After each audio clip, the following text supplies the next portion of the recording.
Hello guys. तो आज हम डिस्कस करेंगे अलजेब्रा ऑफ मैट्रिक्स। ठीक है। मैट्रिक्स में एडिशन भी होती है, सब्ट्रैक्शन भी होती है, मल्टीप्लिकेशन भी होती है। ठीक है, तो वो हम किस बिहाव पे कर सकते हैं, और अगर एडिशन करनी है तो उसके लिए क्या क्या रिक्वायरमेंट्स होंगी मैट्रिक्स की। ठीक है, तो वो चीज़ आज हम डिस्कस करेंगे। ठीक है, फर्स्ट ऑफ ऑल मैं डिस्कस करती हूँ एडिशन ऑफ मैट्रिक्स। ठीक है, एडिशन ऑफ मैट्रिक्स आप लोगों को पता है, अगर ऐड करना है कोई किसी चीज़ को तो 2 या 3 चीज़ें वहाँ पे चाहिए होती है। ठीक है, तो अगर हमें मैट्रिक्स की एडिशन करनी है तो हमें 2 मैट्रिक्स या 3 मैट्रिक्स चाहिए होंगे। ठीक है, तो पहले मैं ले लेती हूँ 2 मैट्रिक्स ए और बी। ठीक है, उनको ऐड करने के लिए क्या चीज़ रिक्वायरमेंट होगी, जो भी ए और बी मैट्रिक्स होगी उन दोनों का ऑर्डर सेम होगा। ठीक है, added only if the order of A is equal to the order of B। ठीक है, तभी हम जो A और B का एडिशन कर सकते हैं। ठीक है, जो हमारे पास A का ऑर्डर होगा और B का ऑर्डर होगा, A प्लस B का भी हमारे पास आगे चल के वही सेम ऑर्डर आएगा। ठीक है, जब हम A का ऑर्डर और B का ऑर्डर सेम लेंगे तभी हम उनको ऐड कर सकते हैं, अदरवाइज हम उनको ऐड नहीं कर सकते। और जो A का और जो B का ऐड ऑर्डर होगा वही सेम ऑर्डर हमारे पास A प्लस B का होगा। ठीक है, तो एग्जाम्पल के लिए ले लेते हैं। तो ये चीज़ थी हमारे पास रिक्वायरमेंट किस चीज़ के लिए, एडिशन के लिए। ठीक है, देखो अगर ए हमारे पास 2x3 की है, बी हमारे पास 2x3 की है, तो हम इनको ऐड कर सकते हैं। ठीक है, ये ऐड हो सकती हैं, और जो एडिशन होके ए प्लस बी बन के आएगा उनका जो ऑर्डर होगा वो भी 2x3 का ही होगा। ठीक है, सेम ऑर्डर होगा वहाँ पे। अब अगर हमारे पास ऑर्डर अलग अलग हो जाए तो हम नहीं निकाल सकते, एडिशन हम नहीं कर सकते वहाँ पे।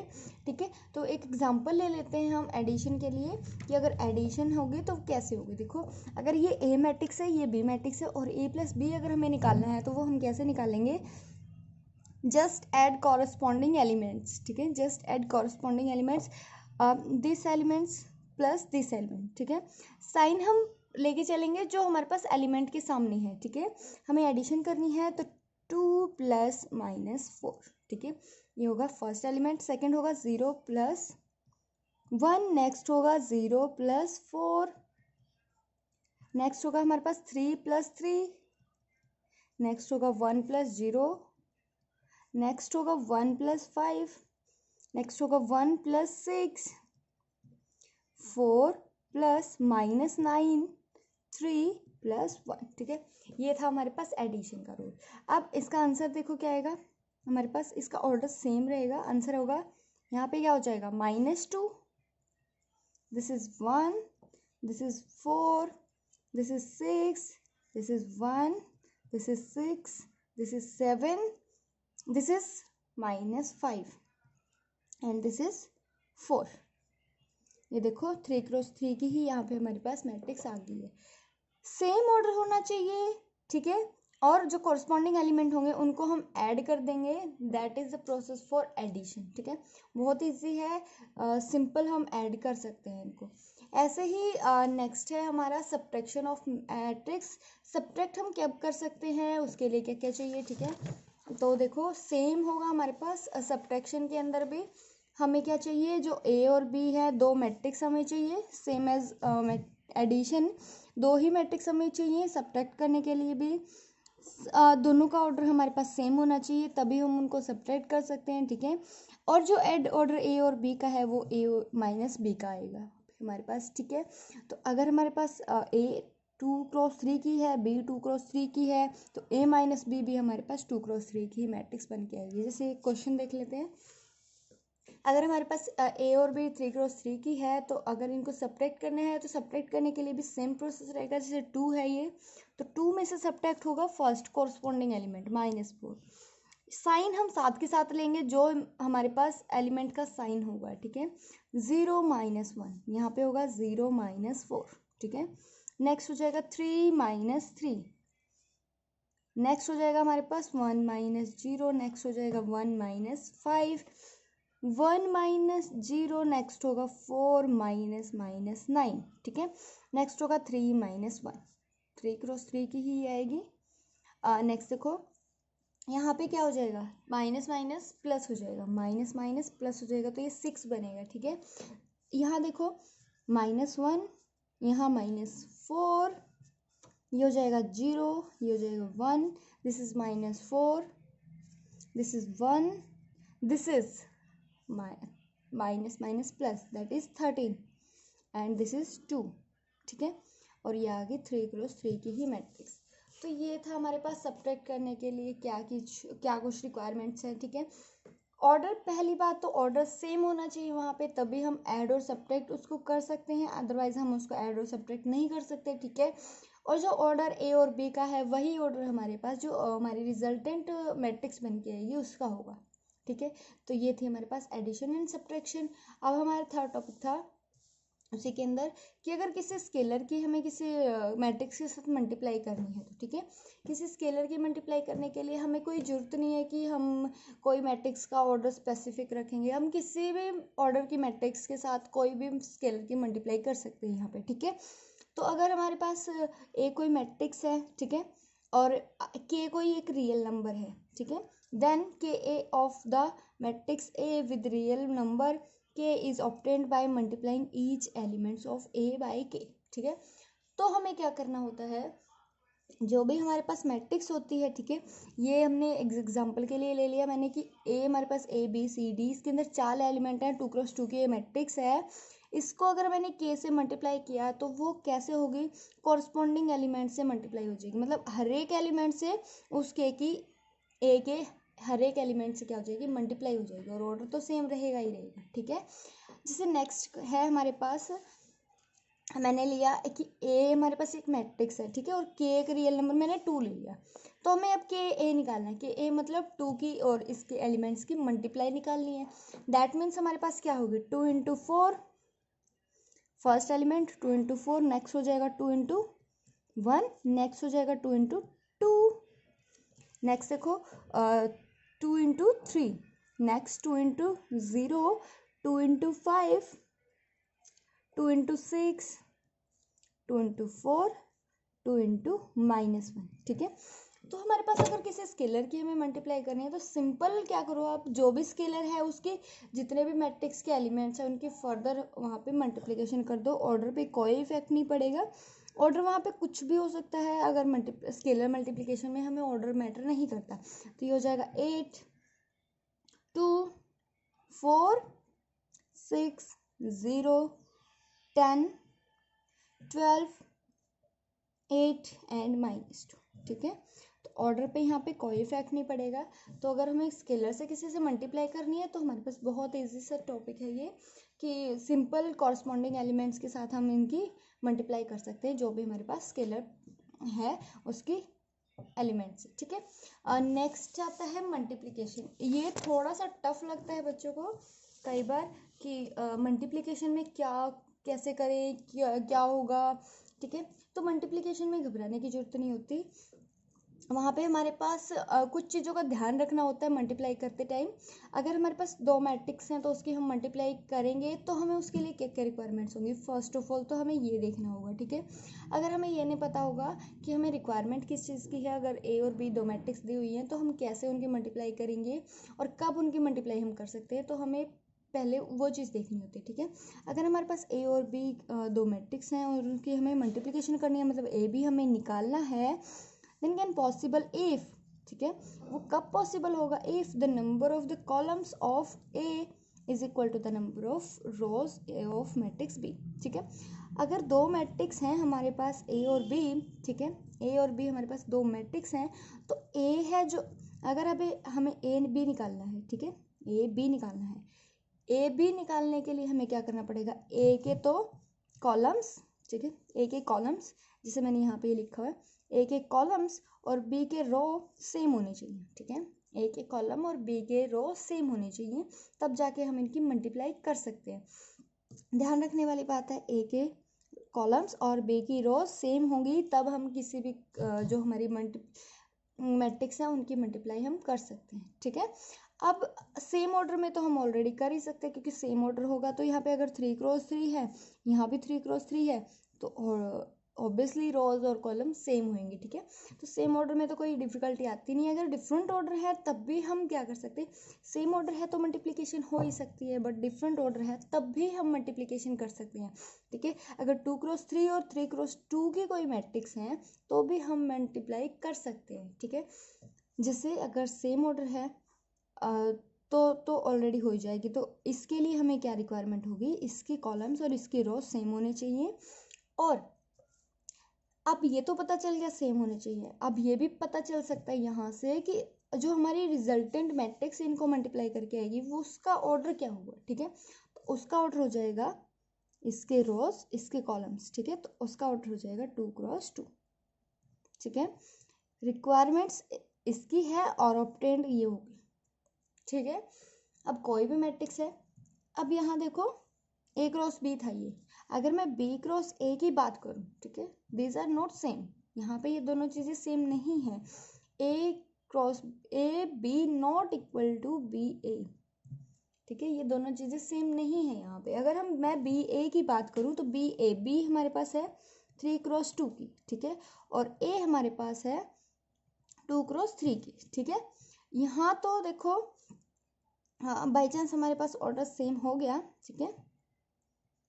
अब यहाँ देखो और ऑब्टेन्ड कौन होगा 3x3। तो देखो जब हमने ए की बी के साथ मल्टीप्लाई की, ए की हमने बी के साथ मल्टीप्लाई की, ऑर्डर देखो 3 और 3 सेम हो रहा था, इसके रो इसके कॉलम्स इसके रो से सेम हो रहे थे, तब जाके हमारे पास इनकी मल्टीप्लाई हो जा रही थी और जो ऑब्टेन्ड रिजल्टेंट मैट्रिक्स थी वो 2x2 की आ रही थी, ठीक है। अब देखो जब मैंने इसको उल्टा कर दिया, मतलब मैंने बी ए निकाला, तो बी ए निकाला जब हमारे पास क्या हो गया, इसके कॉलम्स और इसकी रो तो सेम होगी, ठीक है, इसके कॉलम्स एंड इसकी रोज हमारे पास सेम हो गई हैं, और जो हमारी रिजल्टेंट मैट्रिक्स आएगी वो 3x3 की बन के आएगी, ठीक है। तो दीज आर नॉट सेम, ठीक है। मल्टीप्लिकेशन में ये दोनों चीज़ें सेम हो जरूरी नहीं है, सेम ऑर्डर में भी ये कभी कभी यहाँ पे हो जाते हैं, बट हमेशा के लिए ये ट्रू नहीं है कि A B is equal to B A, ठीक है। तो अगर अभी हमें रूल्स तो हमें पता चल गए, अब हमें मल्टीप्लाई करना है, ठीक है। तो मल्टीप्लाई कैसे करेंगे, देखो ए और बी हमारे पास दो मैट्रिक्स मैंने ले ली, ठीक है। इसका ये कॉलम्स है और इसकी ये रोज है, दोनों सेम है, ठीक है। तो ये दोनों सेम है तो हम इसकी मल्टीप्लाई कर सकते हैं फर्स्ट ऑफ ऑल। अब मल्टीप्लाई कर सकते हैं तो हमारे पास मैट्रिक्स का ऑर्डर क्या बन के आएगा, जो ए बी हम बनाएंगे वो हमारे पास 2x2 की होगी, ठीक है, वो हमारे पास 2x2 की होगी, ये भी हमें पता चल गया, ठीक है। इसके ऑर्डर से वो भी हमने पता कर लिया।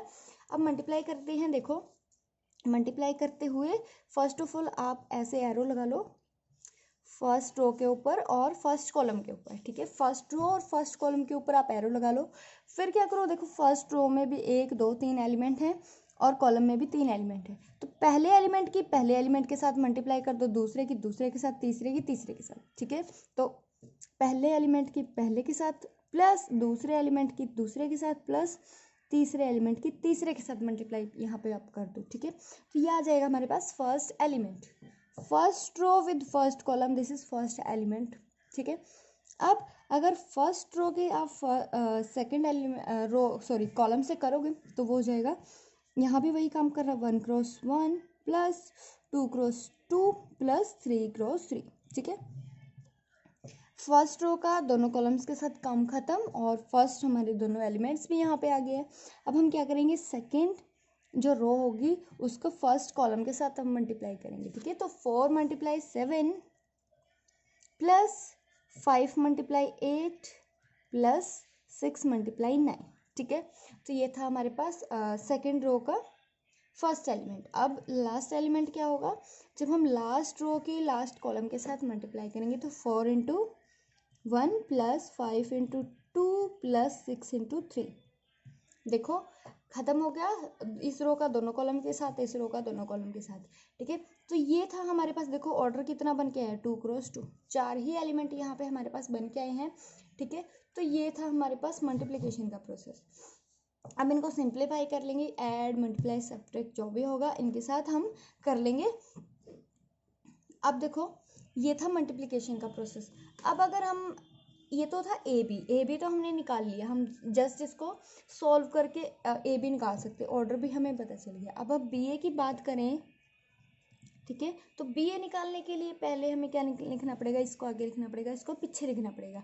तो बी ए निकालने के लिए हमें बी, मैं यहाँ लिख लेती हूँ 718,293 और ऑर्डर इसका है हमारे पास 3x2, ठीक है। और ए है हमारे पास 1 2 3 4 5 6 और इसका ऑर्डर है 2x3, ठीक है। तो देखो इसके कॉलम्स और इसके रोज हमारे पास सेम है, ठीक है। इसके कॉलम्स इसके रो हमारे पास सेम है और ऑर्डर हमारे पास बन के आएगा 3x3 का, ठीक है।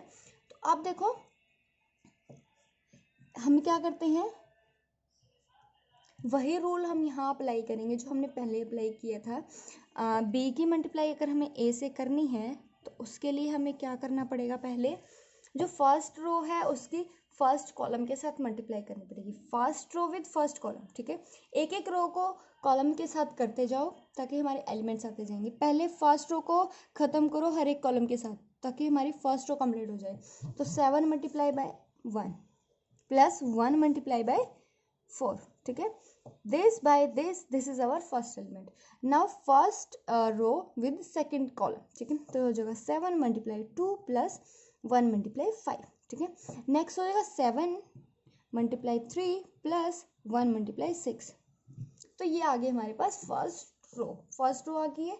सेकेंड रो कैसे निकालेंगे, जब सेकेंड रो की हम तीनों के साथ मल्टीप्लाई कर देंगे। तो 8 मल्टीप्लाई 1 प्लस 2 मल्टीप्लाई 4, ठीक है। 8 multiply 2 plus 2 multiply 5, 8 multiply 3 plus 2 multiply 6, ठीक है। लास्ट रो कैसे होगी, वही सेम लास्ट के जो एलिमेंट्स हैं उनकी हर एक के साथ मल्टीप्लाई कर दो। तो 9 मल्टीप्लाई 1 प्लस 3 मल्टीप्लाई 4, नेक्स्ट हो जाएगा 9 मल्टीप्लाई 2 प्लस 3 मल्टीप्लाई 5, नेक्स्ट हो जाएगा 9 मल्टीप्लाई 3 प्लस 3 मल्टीप्लाई 6, ठीक है। दोनों एलिमेंट की इनके साथ करी, फिर इनकी इन दोनों के साथ, फिर इनकी इन दोनों के साथ। तो ये आ गया लास्ट एलिमेंट। देखो 3x3 की यहाँ पे बन के आ गई है। अब इनको सिंप्लीफाई कर लेंगे, जैसे ये हमारे पास 7 + 4 11 बन जाएगा, ठीक है। फर्स्ट एलिमेंट 11 बन जाएगा। तो नेक्स्ट हो जाएगा हमारे पास, ऐसे ही हम इनको सबको सिंप्लीफाई करके लिख सकते हैं, ठीक है। वो आप लोग कर सकते हो इजीली, कुछ ज़्यादा मुश्किल नहीं है। ये हो जाएगा 14 + 5, ये हो जाएगा 21 + 6, ठीक है। तो ये हो जाएगा 8 + 8, ये हो जाएगा 10 + 10, ठीक है। तो ये आप लोग इजीली 16 + 10 ये आप इजीली कर सकते हो। तो ये मैं बताऊंगी नहीं, टाइम बहुत ज़्यादा लग जाएगा। तो ये था मल्टीप्लिकेशन का प्रोसेस। अब एक चीज़ और देख लेते हैं। देखो एडिशन के लिए हमें अगर ए बी हमने निकाला और बी ए हमने निकाला तो वो एक ही बात है, ठीक है। नेक्स्ट अगर ए बी निकाल के उसके अंदर सी ऐड कर दिया या बी सी निकाल के उसके अंदर ए ऐड कर दिया, वो भी एक ही बात है। अगर जीरो मैट्रिक्स के अंदर ए ऐड कर दिया या जीरो के अंदर ए के अंदर जीरो ऐड कर दिया तो वो ए ही बनेगा, ठीक है। अगर हमने ए के अंदर बी और ए के अंदर सी ऐड कर दिया, ठीक है, तो इसका मतलब, और वो दोनों चीज़ें इक्वल हैं, ठीक है, तो उसका मतलब है ए बी और ए यहाँ पे, बी और ए यहाँ पे इक्वल है, ठीक है। और इसमें भी यही होगा। स्केलर मल्टीप्लिकेशन में क्या होगा, जब हमने या तो ए और बी को ऐड करके उसके अंदर के मल्टीप्लाई कर दो, या ए के अंदर के मल्टीप्लाई कर दो, बी के अंदर के मल्टीप्लाई कर दो, फिर एडिशन कर दो, तो भी कोई प्रॉब्लम नहीं होगी, ठीक है। अब देखो अगर यहाँ पे सिर्फ एक स्केलर था, अगर दो स्केलर हो जाए तो क्या कर सकते हैं हम, पहले या तो स्केलर्स को ऐड कर दो फिर उसकी मल्टीप्लाई कर दो मैट्रिक्स के साथ, या फिर पहले आप स्केलर्स को मल्टीप्लाई कर दो, ठीक है। पहले आप स्केलर्स को मल्टीप्लाई कर दो ए के साथ, फिर बी के साथ, ए के साथ दोनों, और फिर उनको ऐड कर दो, तो भी कोई प्रॉब्लम नहीं। अब अगर माइनस का साइन है उसको आप पहले साथ में लेके चलो, या बाहर निकाल के फिर बाद में ले लो, या फिर ए के साथ अंदर उसको मल्टीप्लाई करके कैसे भी आप उसको सॉल्व कर सकते हो, ठीक है।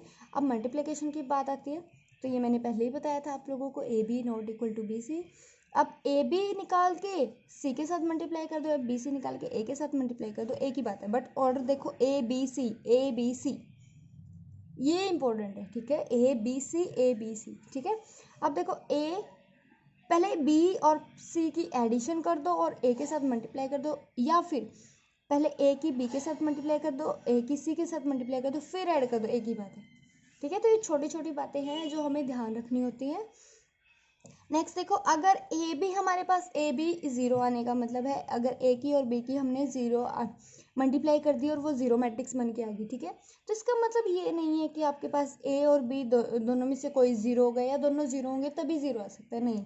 अगर हमारे पास ए भी नॉन ज़ीरो हो और बी भी नॉन ज़ीरो हो, दोनों ही नॉन ज़ीरो हो, तब भी हमारे पास ए बी का प्रोडक्ट ज़ीरो आ सकता है, ठीक है। तब भी हमारे पास ए बी वहाँ पे ज़ीरो आ सकता है। डजेंट मैटर कि अगर ए बी का प्रोडक्ट ज़ीरो आ रहा है तो ए या बी दोनों में से कोई एक ज़ीरो होगा या दोनों ही ज़ीरो होंगे, ठीक है। तो ये हमारे पास ज़रूरी नहीं होता, अगर दोनों नॉन ज़ीरो हैं तब भी वहाँ पे इसका प्रोडक्ट ज़ीरो आ सकता है। Thank you so much.